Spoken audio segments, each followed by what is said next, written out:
Oh crap. I'm not ready. Oh no. Okay. Ladies and gentlemen, welcome to the Magic We Have at Home No, podcast. no, I'm no. You not do your it, host, man. Oh Ren. I'm no. the last No. loser. Get this guy out of We've here. All got right. two decks coming in. Get me out Bjorn, of would you Hello. here. like to explain? Hello. Welcome.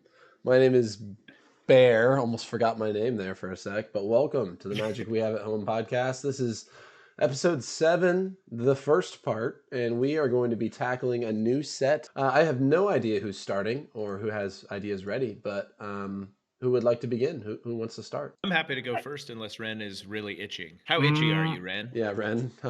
Currently, I'm more cold than itchy, to be honest. I'll let you go first. Best to save the best for last. So I wanted to dip my toes into some Spell Slinger. Toad. Mostly, I just kind of wanted to try and play. I've been trying to play more decks that are less creature based. I really like creature based decks, and we've talked about this a lot. I don't know if we've ever actually talked about it on the podcast, but we've just talked a lot about how like creature based decks seem to just rule bracket 2. They're just really good, and so I'm just kind of trying to get away from that and just kind of explore some other areas. So I'm going for a more spell slinger vibe this week. The commander that I chose because I opened it in a pack at an event that we hosted Oh, a yes. couple weeks ago. So the commander is Uvilda, Dean of Perfection, and the backside of it is Nasari, Dean of Expression. So it's a two-sided card. One side is blue, one side is red. I'm not actually going to read the red card. It'll be on the screen here for a sec. You can read it if you want, but I'm not planning on using it. It essentially just exiles people's cards. I am only concerned with the blue side. So the blue side is Olvida, Dean of Perfection. It is a Djinn Wizard, 2/2 for 3. And it has tap. You may exile an instant or sorcery from your hand and put 3 hone counters on it. It gains at the beginning of your upkeep. If this card is exiled, remove a hone counter from it. And when the last hone counter is removed from this card, if it's exiled, you may cast it. It costs 4 less to cast this way. So the idea is that you are exiling instants and sorceries, waiting a couple turns, and then casting them for a discounted price. Now, there's a couple of reasons I actually really like this. One, I am a huge fan of the old TV show Community. One of the main characters in Community is Dean Craig Pelton. I've been So I watching this love, show every day this week. It's crazy that and you're. it's Oh, it's amazing. it's amazing. I'm so Yes. glad to hear that you're watching it. Yes, I've been rewatching this. Um, Oh, this is amazing. I'm so continue. Sorry. Sorry. so I like this character because one of the things with the Dean is that being the Dean is his whole identity, and he makes a million Dean puns, and like everyone just refers to him as the Dean. So I love that I just have a card that is a Dean.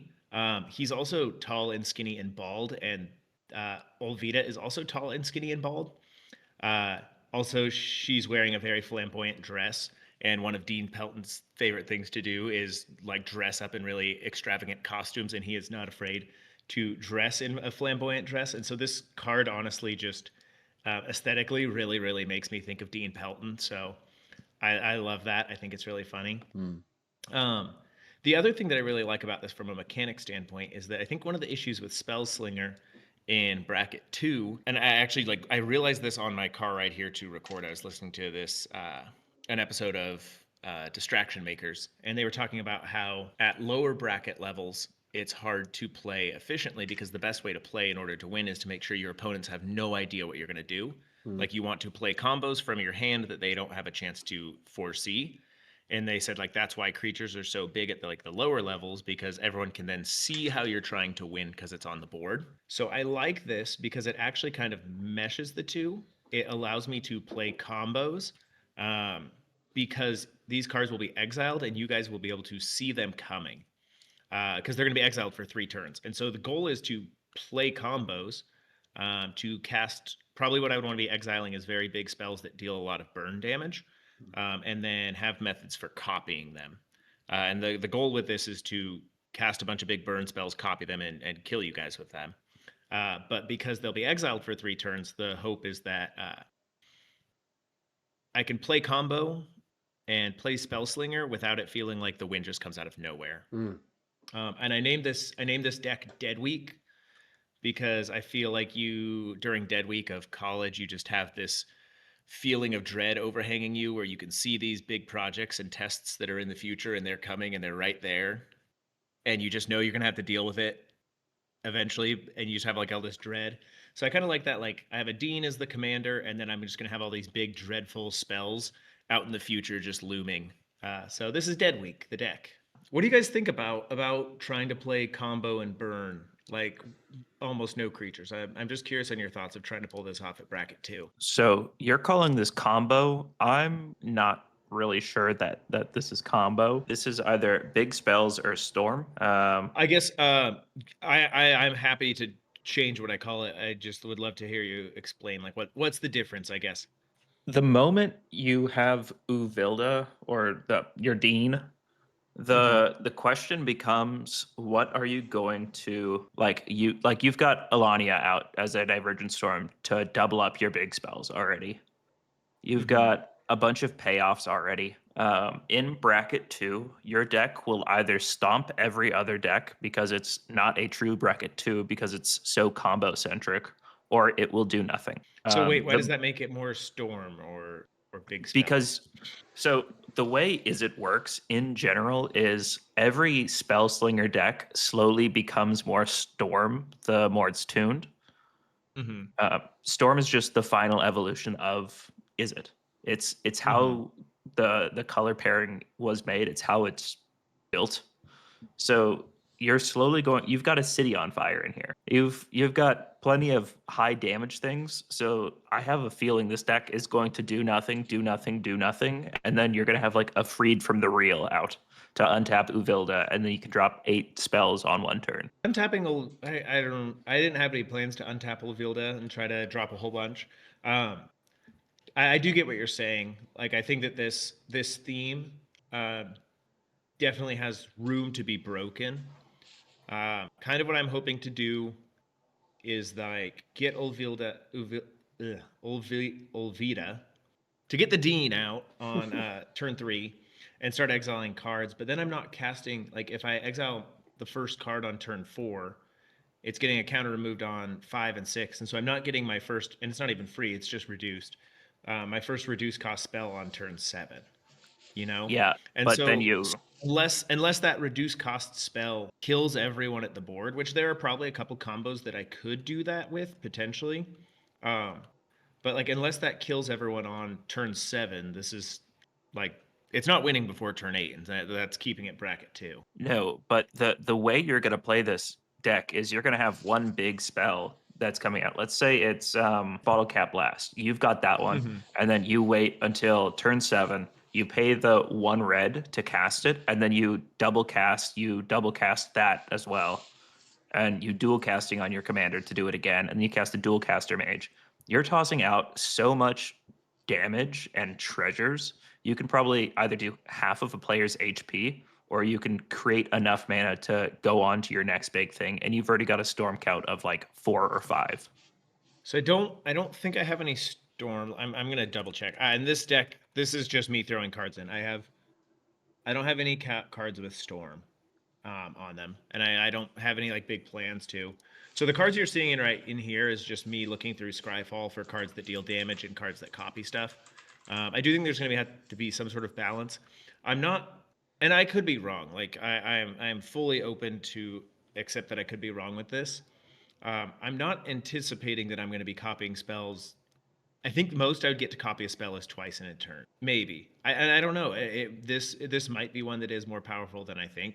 I don't play as it Spellslinger, so I could very well be wrong. I'm gonna try and keep this. Like I don't think it's gonna win before turn 8, and I'm gonna try to keep it from just winning in one turn.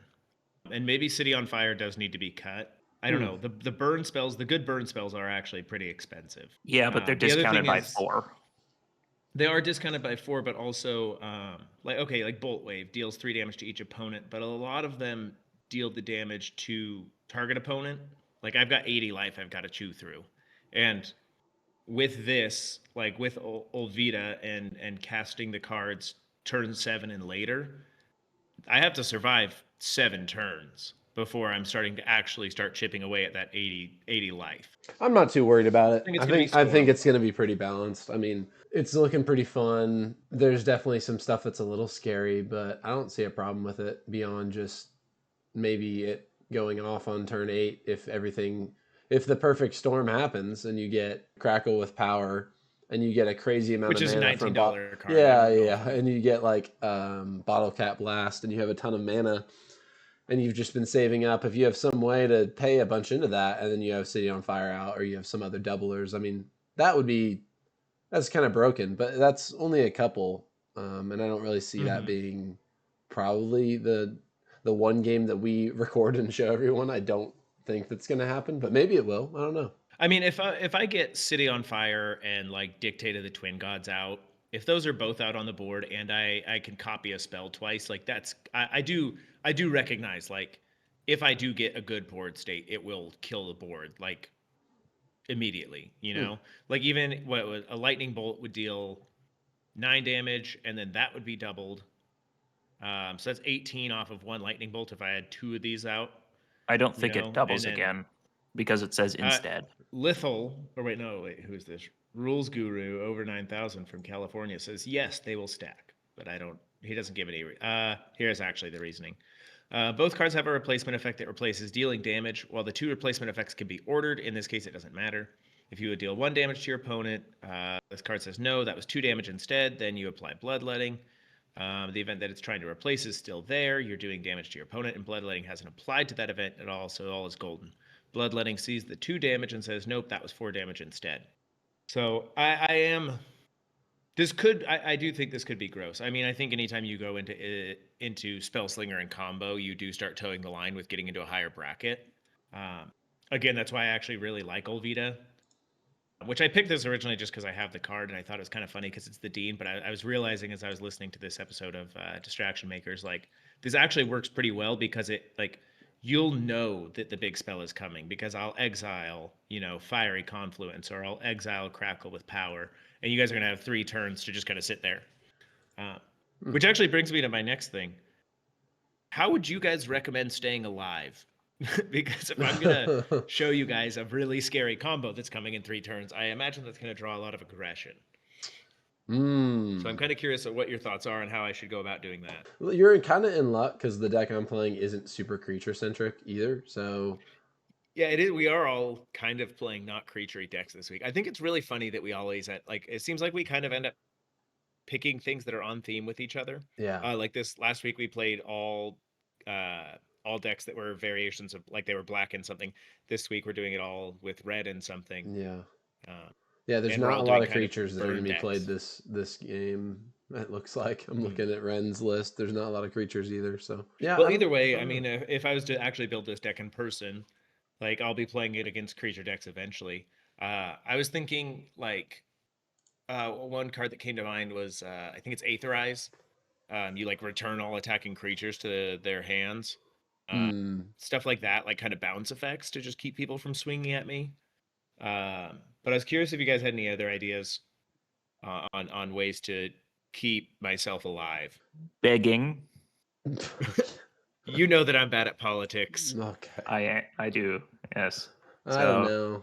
I feel like you might be kind of stuck here. I mean, unless you make this thing... I mean, you still have plenty of room for creatures if you want to put some creatures in here to block for you. But, I mean... Yeah, but I also don't have ramp or card draw in this yet. That's true. You don't need ramp. Like, yeah. So I'm at 50 cards in here, and they're essentially all either burn spells or copy spells. And that's just because, like, I was trying to amass just like I don't know any of these cards, so I'm trying to amass all the cards that I can to just kind of see, like, what my options are, and then I'm going to cut it all down. I think the goal is that you play enough removal that you don't even worry about other people's creatures. So I think you currently look like you're on the right track. I really do think you're going to be fine.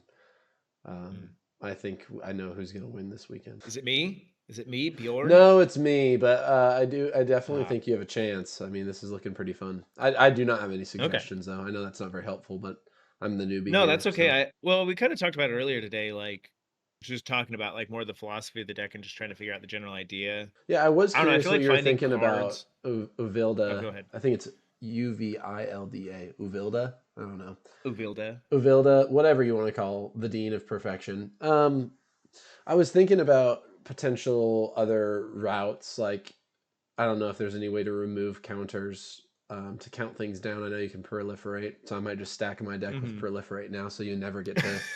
So you never get to use your stuff. I don't think you can proliferate it because it's in exile. I don't think you can only proliferate. Is it any type of counter? I'm pretty sure, I'm like 99% sure you can proliferate counters That'd on be things. so mean. I Oh, yep, think you definitely can. Yeah. Oh wait, no, it says, but only if they are on a permanent on the battlefield. Boo. boo. Anyways, I was just trying to think of like ways to interact with the counters on them to speed things up, or ways. Yeah, I mean potentially untapping Uvilda, but yeah, I don't know. I think the direction you're going is really interesting. I'm excited to play against it. I don't have a lot of suggestions other than I'm gonna try to figure out a solution to resist this crazy onslaught of damage. I don't really know yet, but luckily my deck is all about food. Do you want me to go next? I can tell you about it. Yeah, let's go. We've talked about this one plenty. Let's talk about your food deck. All right. My deck is titled Lobster's Got a Gun, and it's a great title. In keeping with playing two-cost commanders, I'm playing Ragost, Deft Gastronaut. Imagine, close your eyes and picture this, gentlemen. You have a space lobster who's also a chef. So, I mean, we can all think of this. It's pretty, the image comes to mind quickly. And the artifacts that you control in your space world also now become foods, and you can sacrifice them to gain life, which is awesome. But then if you use Ragost, you can sack a food and deal 3 damage to each opponent. And then at the beginning of each end step, if you gain life that turn, you untap him. So this is, I kind of see this being on each of your turns and my turn. I am sacrificing my artifacts with Ragost and pinging you all for damage, and I'm very excited. And the other card I really want to play around, and I mean this may change, but it's a card called Weapons Manufacturing. It is an 1 and a red for an enchantment.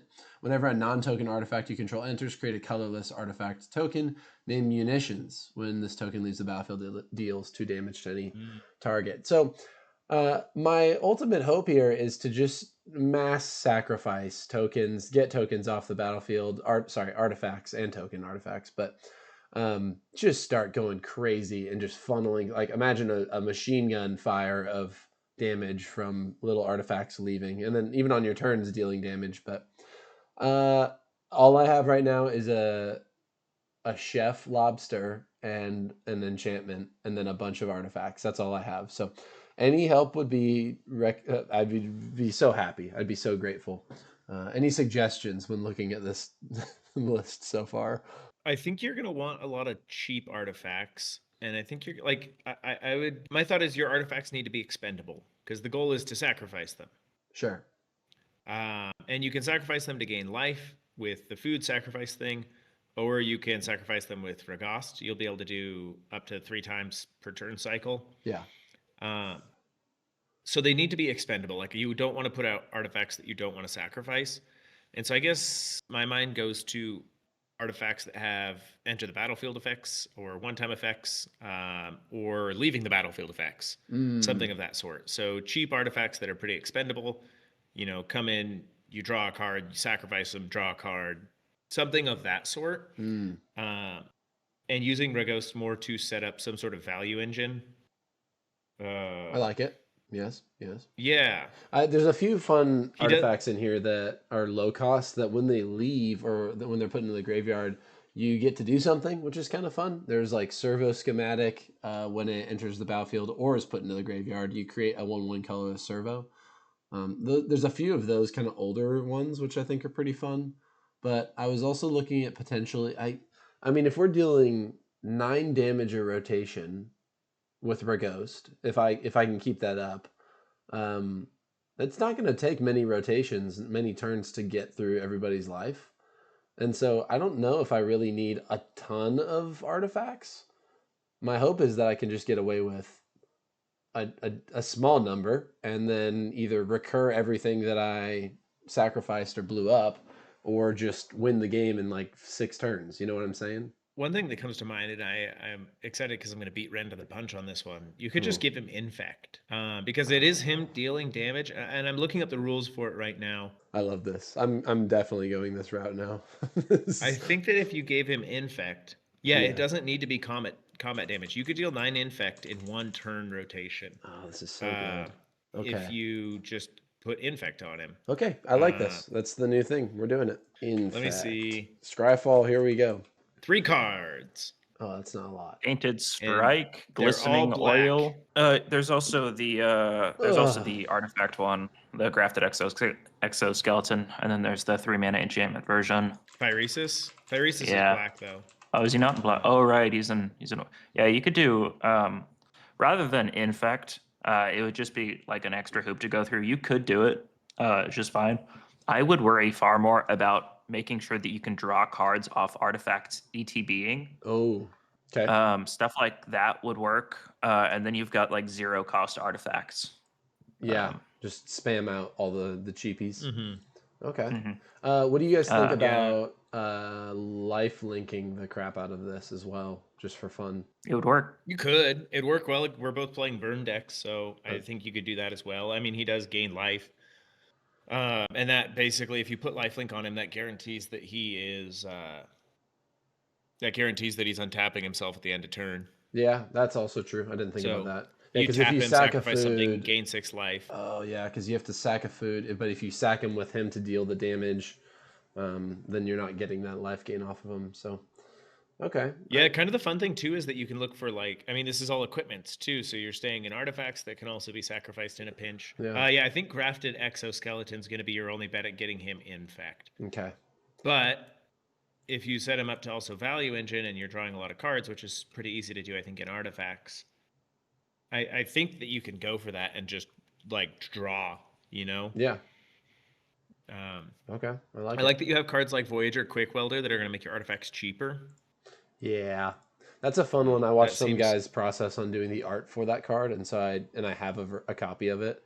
I was like, oh, that's a fun little card. So it's more of a sentimental include, but yeah, I think the Foundry Inspector also serves that purpose. There's I don't remember all the other discount ones. Those were just the 2 I could remember when I was building this list. I think you have a lot of options with this. I think he's a pretty versatile commander for seeming.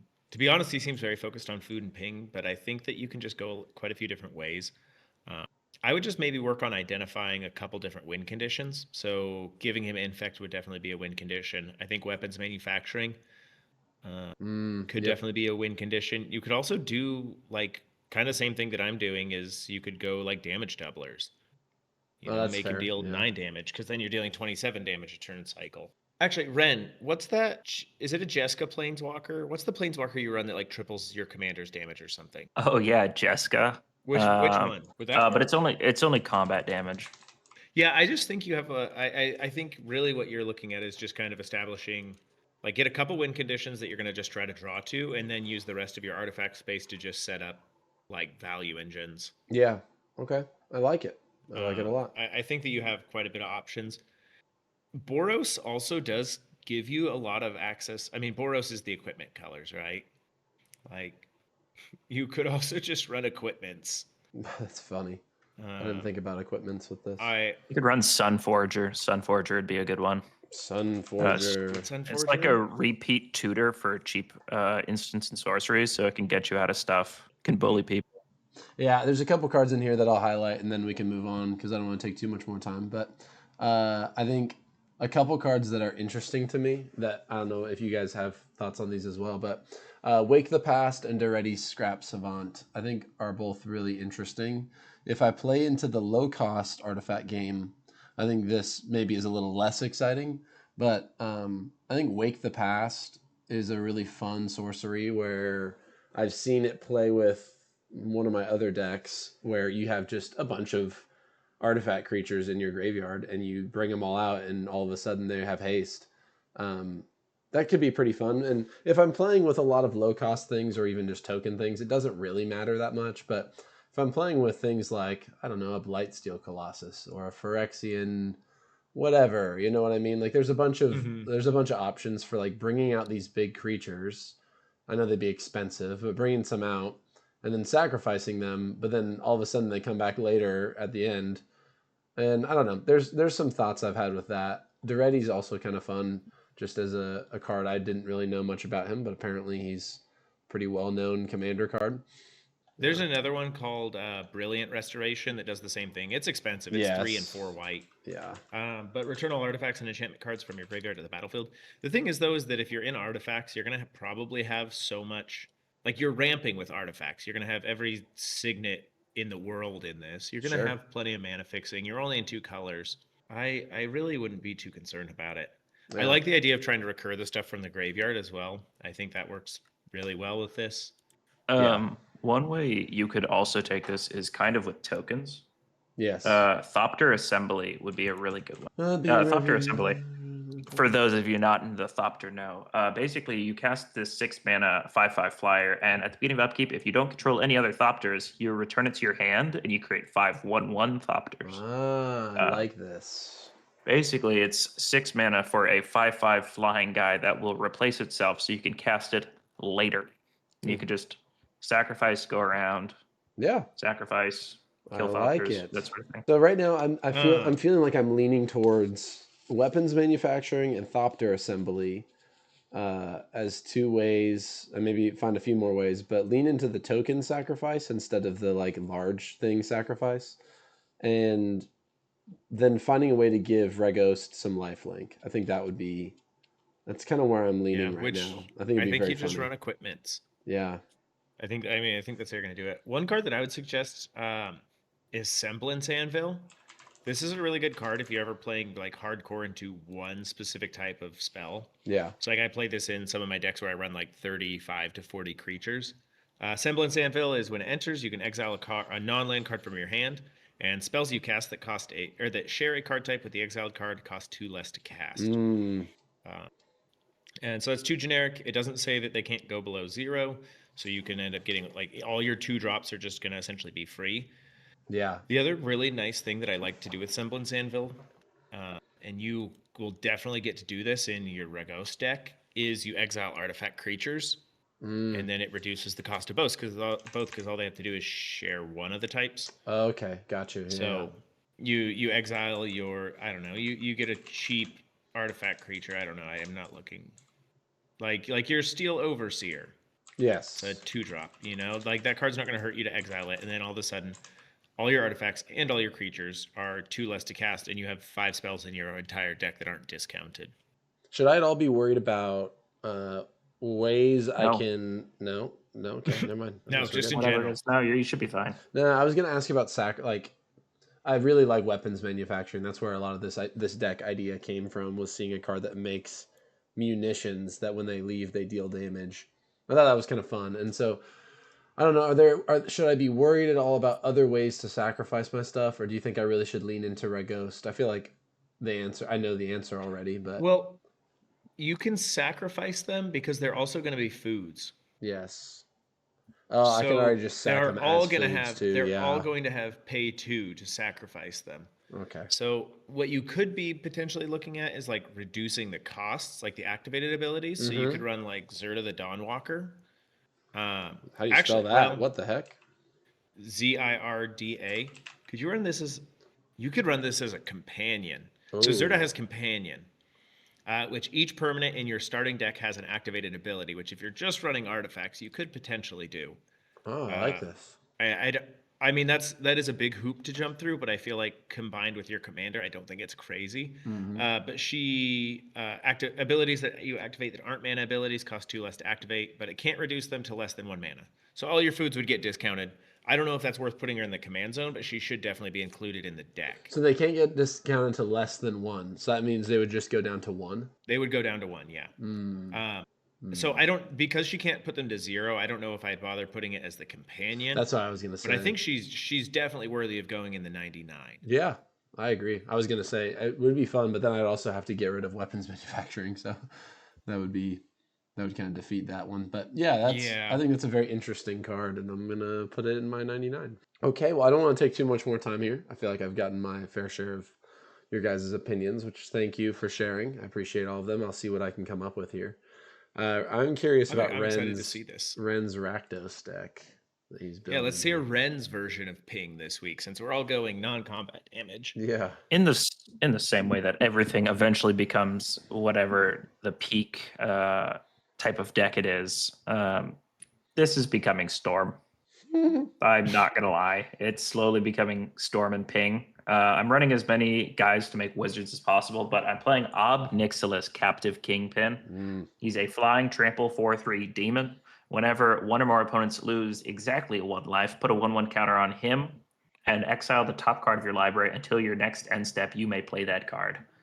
Basically, I will be doing a lot of 1 damage to get access to a lot of cards to get access to a lot more 1 damage.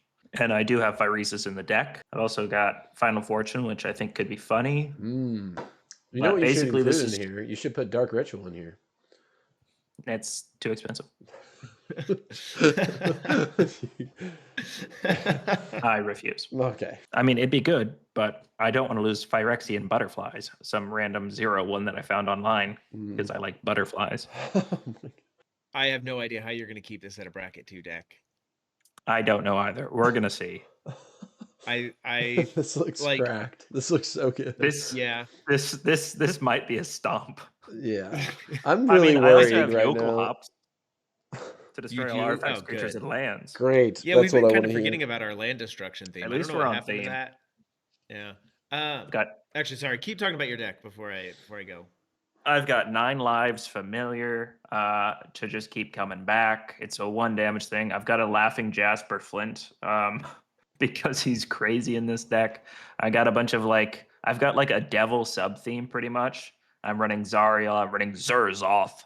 I'm running Raphael to make tokens so that when they die they ping opponents. This is terrible. I've got creature entering, ping opponents. I've got an otter. He's just an otter that lets me do something once each turn. I've got a humble defector. I've got village rights transpose to make 1/1 wizards that ping people. I don't know how this is going to work, but I would assume this might be punching up above its weight a little bit. It's going to be a high level 2. Now, why Stuffy Doll? That's my question. Stuffy Doll. I can tap it to do 1 damage, and then that 1 damage will go to a player. You're just going to end up killing someone with Nixilis. Yes, I'm going to beat somebody down. That's kind of the not annoying thing about I'm thinking about this as being your opponent. Not only are we going to be taking so much ping damage on every little thing, but you're also going to draw a ton of cards, and also you're going to have a 50-50 commander that has flying and trample. Yes. I'm just looking at this and going Nixilis has to be removed on site. He can't be allowed to be on the board because he's a super effective Voltron commander. He's super good card draw enabler. Yes. The value and the damage threat are both so high.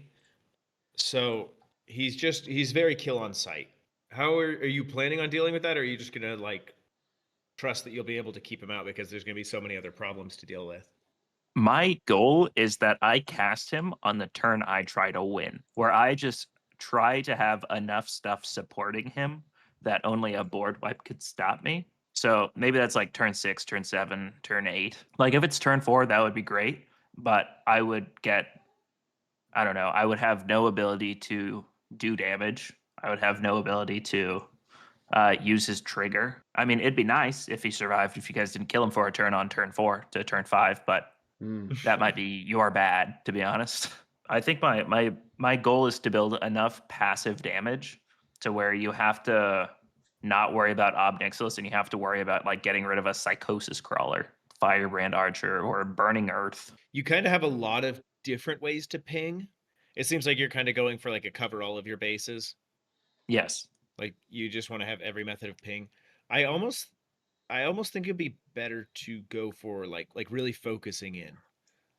You have Sabotender. It's a landfall, deals 1 damage on landfall.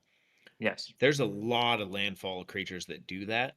I'm kind of curious, what if you just focused in on landfall and you made this into a landfall ping deck, or you have creatures entering? I mean, I think creature entering would probably be the easiest one, because that just rewards you pretty well for playing the rest of the game, and creatures entering is easier to do in black red than landfall is. But just kind of focusing it in on I'm going to get all my damage through this one avenue. That way you just kind of make sure it just focuses your deck. That way you make sure you always have the enabler and the payoff. Well, if we go way back in time, the first deck I believe you played was Nixilis Landfall, and I didn't want to copy that. So and fair. also there's just so many Landfall is really good, But in red, where I can't spam out like 4 lands a turn. Yeah, I actually wouldn't suggest landfall. That was the first card I saw that had a ping effect, and yeah, I wouldn't do it around landfall. I do it around creatures entering. I think the best one is either Torwaki the Younger, which is Storm Ping, or creatures entering, as you said, with like an impact tremors focus. But I feel like the moment I do that, like I feel like those decks usually hinge around 1 or 2 good cards that make everything else effective. But in this way, like I've got so many different little things that all kind of act independently. So it's like a machine. It's an engine you can't destroy very easily. Yeah, which I think you like. I like mana barbs. I think mana barbs is a really good one to include. Like those ones that are just ultra efficient and gonna always ping. I do think probably going around creatures entering. There's just so many. Like there's Agate Instigator. That one's kind of a newer one from. I can't remember what set it's from. Agate Instigator is just impact tremors, and it has but it's a creature and it has offspring. Oh, so it's probably from Blue Burrow. So you get 2 of them. But you could do a bunch of stuff like focus on the one and then find those cards like Mana Barbs that are also going to support and don't need as much building around. If that makes sense. I don't know if that actually makes sense. I like your Wizard's idea too. Yeah, my Wizard's idea was like my main idea was it'd be fun to play a Kuja deck, but then that's again just Storm, and I was like I could do weirder stuff with Nixilis than Kuja. What is the weird stuff you're planning on doing? I want to see like just how far into my deck I can get in Rakdos and see how much I end up exiling. So that means I've got Rakdos the Muscle just hanging about. I've got Village Rites. I've got all of these cards to just ping both of you guys, and then I will exile 2 for 1 damage to both of you. Yeah. And I want to see if Makes I can sense. kind of mill myself to death with it. Can I ask about this card? Which one? Actually, never mind. I get it. Vampire Cutthroat.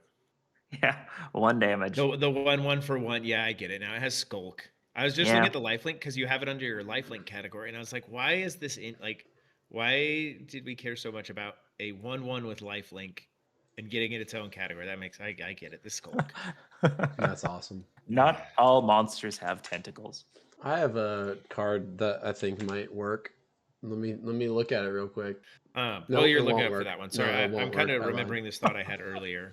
Oh, so I guess when I look at Nixilis, he's very he's just a really good commander, like I was saying. Yeah. He also is just going to get you a ton of card draw, and so in and of himself, he's not incredibly thematic. I guess he's just his theme is deal 1 damage and exile stuff, but that's just draw. You're just getting more card draw, and so I kind of just go especially since you're wanting to keep it at bracket 2. I think that maybe trying to build in some secondary theme to go along with it would be pretty fun. I think that might be a sort of restriction or challenge that would make it more than just yeah, this is my value engine commander. I'm going to draw 75% of my deck and ping you guys down all the way. I think you can do that still really effectively, and there's still room for some additional theme. And I don't know what that theme is yet. I haven't thought of it, but I think maybe just trying to fit a secondary theme more for flavor would be pretty fun as well. You just have room for it because your commander's going to draw 75% of your deck no matter what. You're not restricted by needing to put in a bunch of generic support cards. Are you telling me to build in a theme when you played Rakdos Good Stuff last week? Yes. Yeah, that deck was not good. I didn't like that deck actually. Oh, that's funny.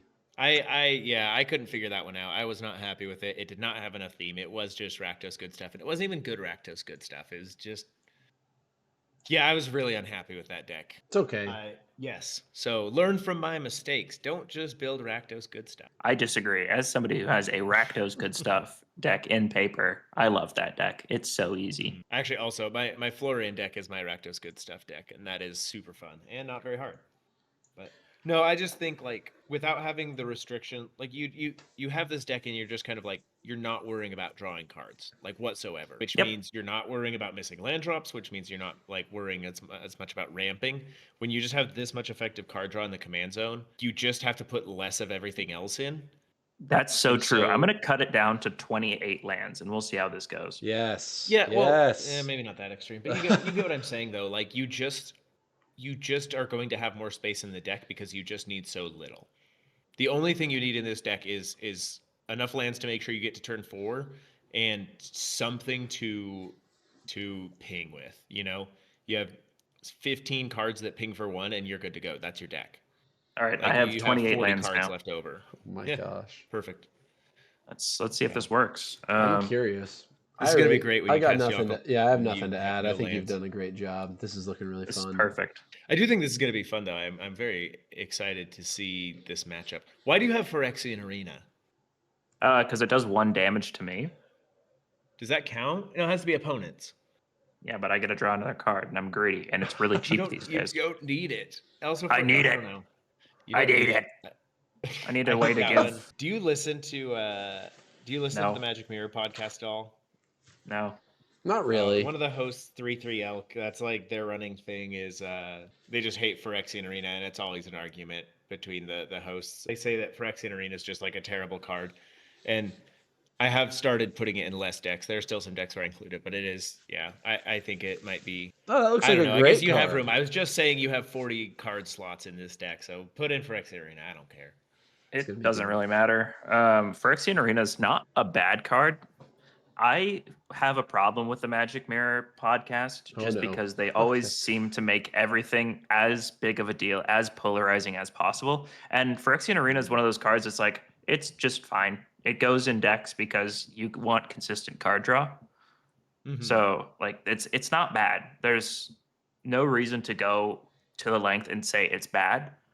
It used to be better. I will 100% grant you that because Necropotence used to be less like around. I don't know. I think it's fun to just take those hard and fast opinions. I mean, I think it just makes for good listening. Hard and fast opinion. How do you guys feel about me playing lots of cards that are illegal? I don't care. Lots? A number of Moxes all happen to be illegal. in this. So long as they're not over budget. I'm way over budget right now. Let's see. I'm at $61,197. You know what? I'll allow it. I'll allow it. I put a Black Lotus in here. I'm sorry. Should we cut it there? I think so. I think that's good enough. Right. I'm excited to see how this goes. Yeah. Excellent. Me too. I think this is gonna be fun. Yes. This is Burn Week, I guess. Burn Week. Barry, you want to give our outro? Have a good one, people. Oh yeah, I've been practicing. Ready for this? We'll see you next time.